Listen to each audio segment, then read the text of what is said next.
Hello, folks. Yeah, just kind of taking a breather here, Sunday afternoon, just relaxing, sitting here thinking.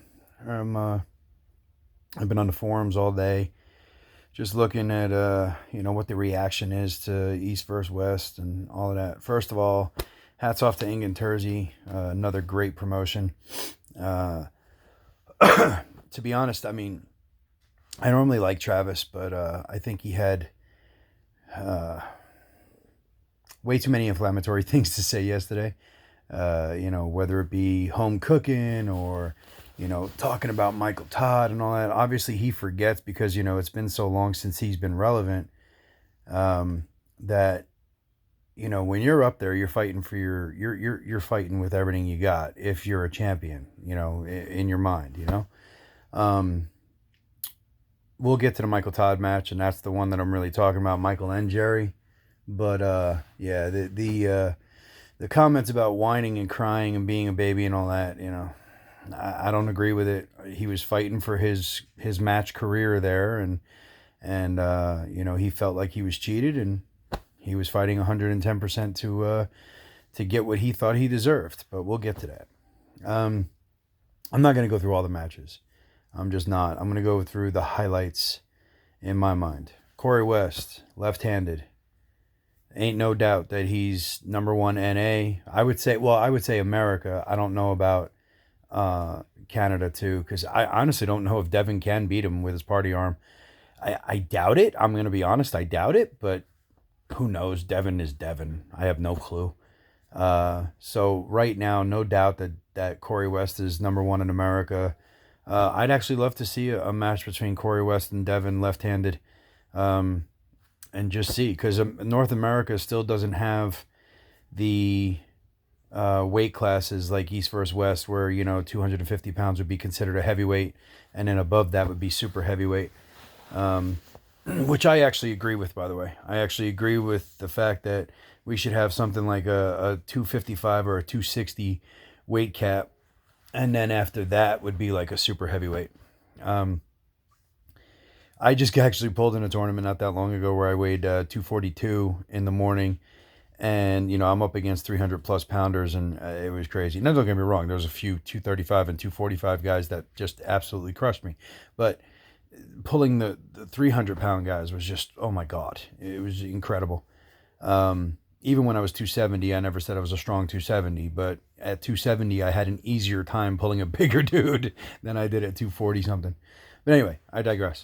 Corey West is legit left-handed, no doubt about it. Just got in there and just, I mean, oh, it was such a great match. So yeah, good for him. Right-handed, I feel like he got robbed a little bit. I feel like there was definitely some rules manipulation going on, but hey, that's part of the game. I feel like he was also very fatigued. He was not fired up. He was getting angry, but he wasn't fired up. Like, he didn't have that energy inside of him. So I think that had a lot to do with pulling the left-handed super match that he did. I think pulling two high-class super matches or high-caliber super matches in one day is a tall order for anyone, let alone somebody that has only been in the sport for, I think, 6 years is what they said, something like that. So, yeah, hey, hats off to him. Great job. He did phenomenal. Paul Lynn against Rustam Babayev. First two rounds, Paul tried to go outside or more to the side, but flat palm or flat-handed. You're not cracking Rustam that way. Rustam just has too strong of a bottom of his hand. And in the past, the only people that have really had success against Rustam have been people that go inside with him. He's just one of those pullers that, it's almost like a Jerry Cataract, going outside with him. You might have success with him, but it's going to wear you the hell down. And the chances are very, very slim. But if you go inside with him and you can match his strength, you've got a good chance of hanging with him and maybe even winning as Devin. But anyway, round three, when Paul listened to his corner and fully committed to a hook, he had something for Rustam Babayev. Everybody thought it was going to be a walk in the park for Babayev and all of that. And yes, I know injuries happen, and I'm not saying that Paul would have won if there wasn't an injury, but I can say this.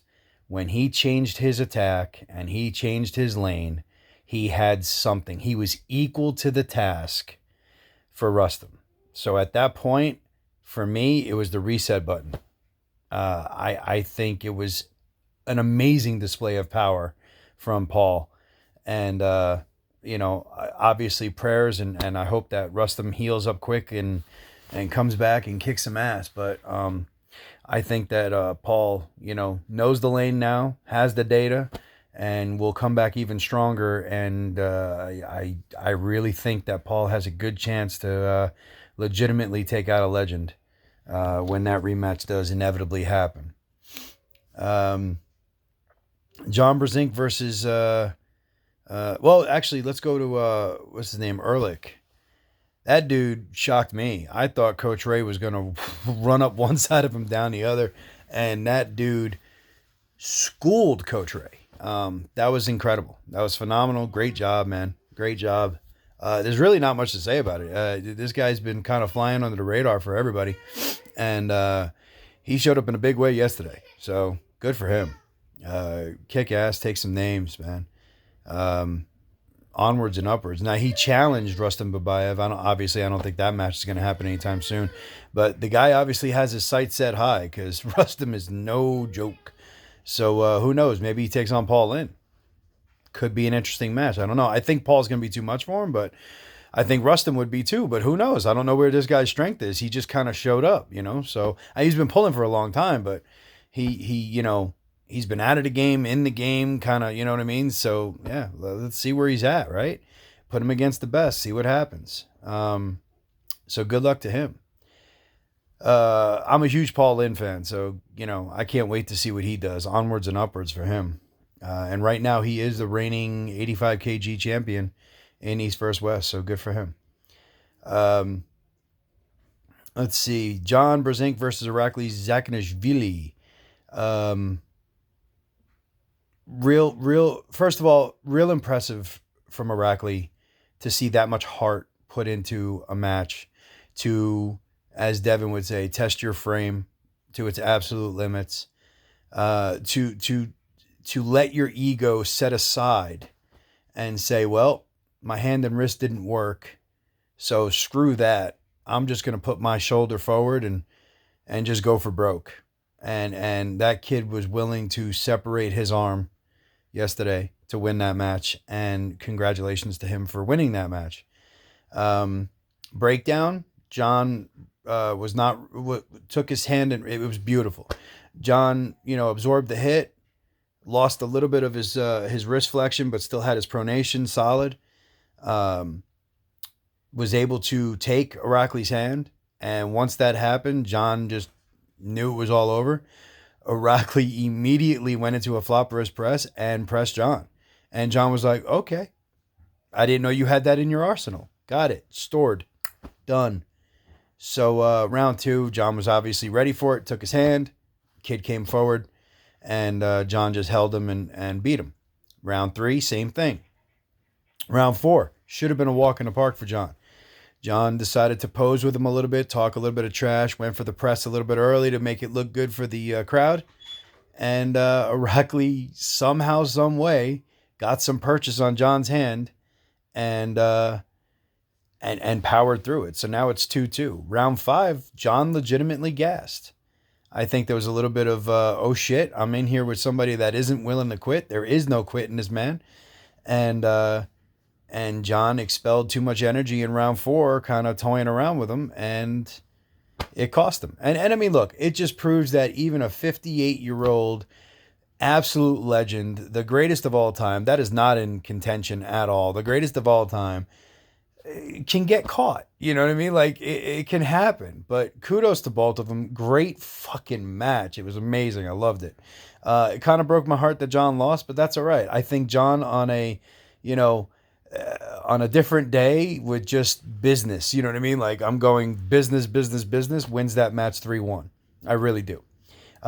First round was Irakli's. I mean, that was just caught him by surprise, took him. That was it. That was a great match. After that, John should have been able to secure the victory 3-1 if he didn't pose, but he did. So it is what it is.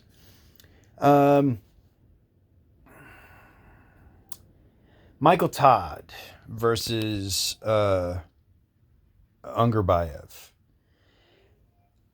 Honestly, Michael looked good to me. Michael really did look good to me. Everybody's like, oh, he's not the Michael of old. Well, yeah, he's also not 270 pounds either. He's 230. So, there's going to be some differences there in how he pulls. He can't rely on raw strength. There's got to be some technique. His King's move looked crisp. He got a round basically stolen from him because they called him in a humerus in a declining position. He was not. They played it in slow motion. He was not. Absolutely not. They were completely unfair with that. Absolutely. So they robbed the round from him. And Michael's a very, very emotional puller, or emotional person. I can relate, but he got pissed off. And when he did, and then basically got cheated, he emotionally checked out. You could just tell he emotionally checked out from the match. I'm not saying he didn't try, but I'm saying there was a huge spike in adrenaline, and then it dumped, and he was emotionally done at that point. The last round, you could just tell. It was all jokes and all of that, so he knew. Plus, he hasn't really had that kind of pressure on his arm in a long time, or his hand. So yeah, his hand couldn't close. He had some damage. I don't mean injury, but like damage, just from doing the King's move with a flop wrist press, and somebody as explosive as Ungerbayev. And hats off to Ungerbayev. He did everything he possibly could to do it right. Technically, he was as sound as he could be. Mentally, he was as quiet as he could be. I mean, he did everything right. I just think the rules, not even the rules, but the refs kind of fucked Michael on what was it, round 2. And, after that, I think Michael just kind of checked out. It's sad to see, but, I do look forward to him coming back. I don't know what the advice is to give him because he's been pulling for 33 years.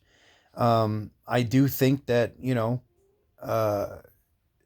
kind of doing a national circuit like he's planning is probably the right move. Get a bunch of ready goes, get that bicep, like get full confidence in that bicep, get full confidence in your move, and your game, and come back and kick some ass, man, because that's what you do.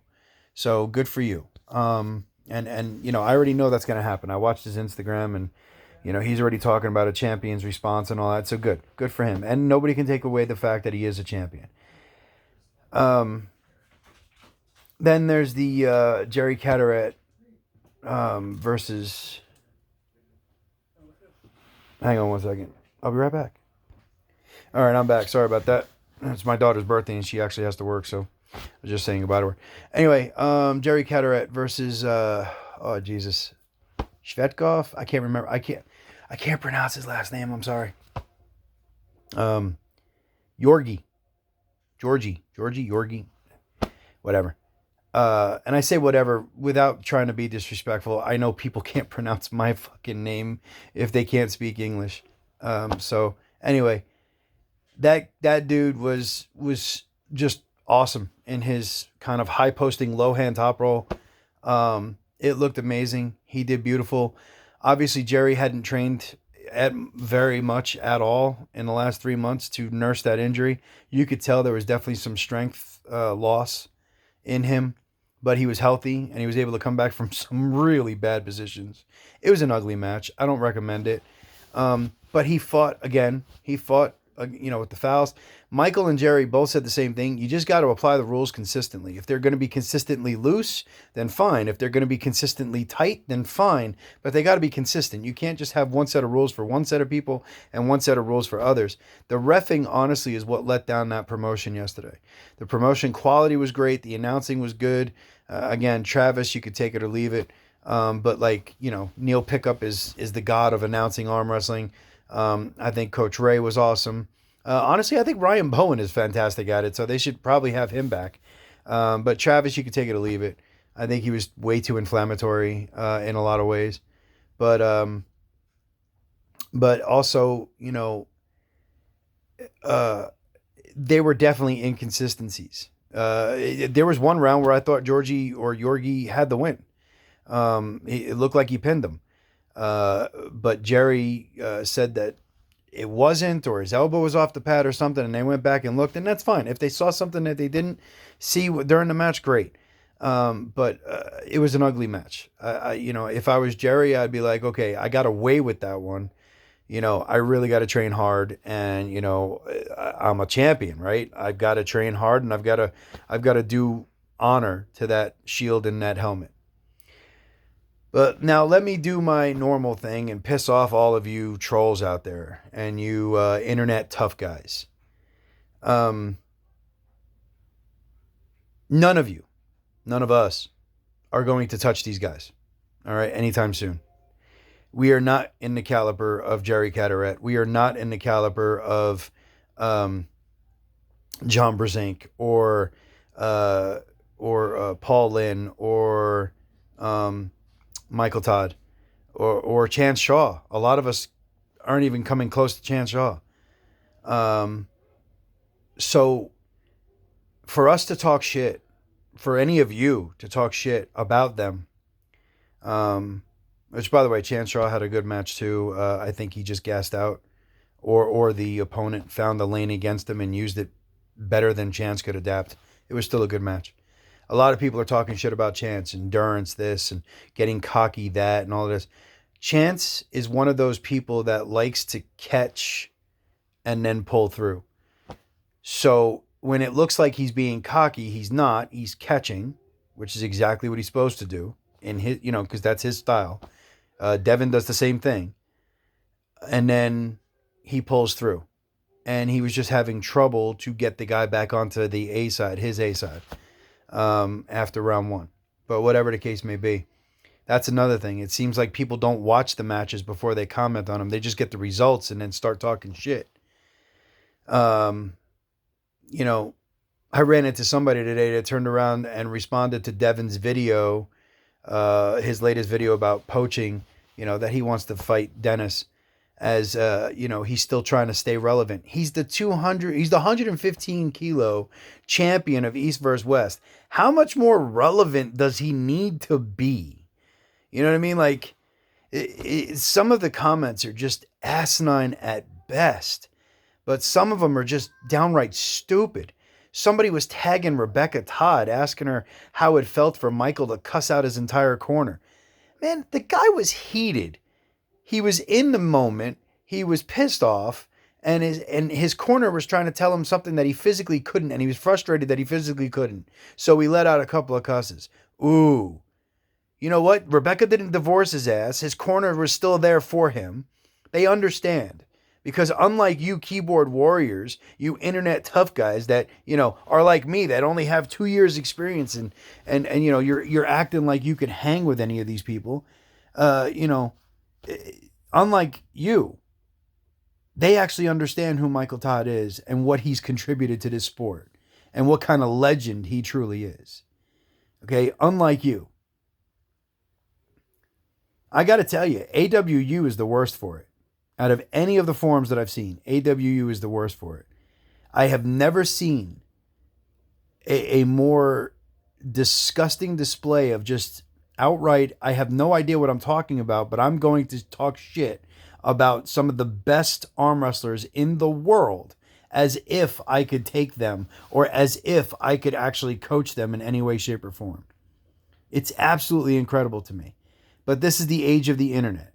I've said it before and I'll say it again. More people need to get punched in the mouth, and then maybe they'd start to learn respect again. But hey, whatever. It's part of the community, I guess. Most of the community is awesome. Most of the community is very helpful and very uplifting. But if you want to see the absolute worst of the community, go to AWU. Now, don't get me wrong. Not everybody there is bad. Not by a long shot. But you will see toxicity on a level that is staggering over on that page. Anyway, have a good one. Hope you enjoyed the rant. And if you got anything that you want to say, by all means, let me know in the comment section. Talk to you later.